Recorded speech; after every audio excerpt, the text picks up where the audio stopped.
So, I mean, we have a lot going on right now in the US. As we're recording this, we've had weeks of unrest since George Floyd was murdered.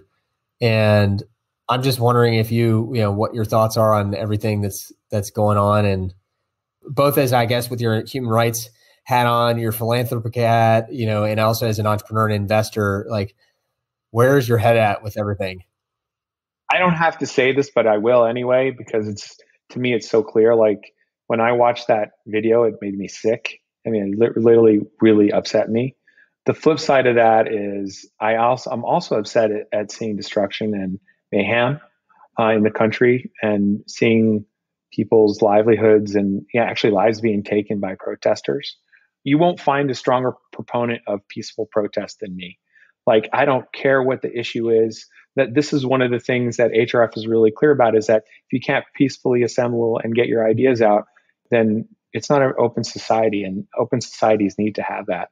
And I hope that we can go back to a place where, the standard, the US used to be the gold standard for peaceful protest. No, there's always been riots, but I think the ones that were more effective were the ones who were peaceful and, united people versus being destructive and divide people.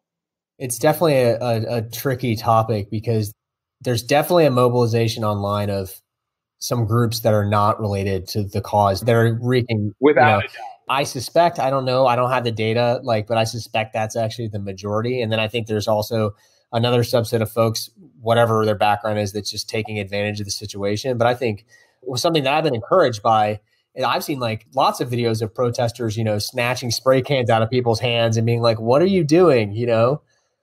If you shake a bottle, people have been locked in their homes for 3 months.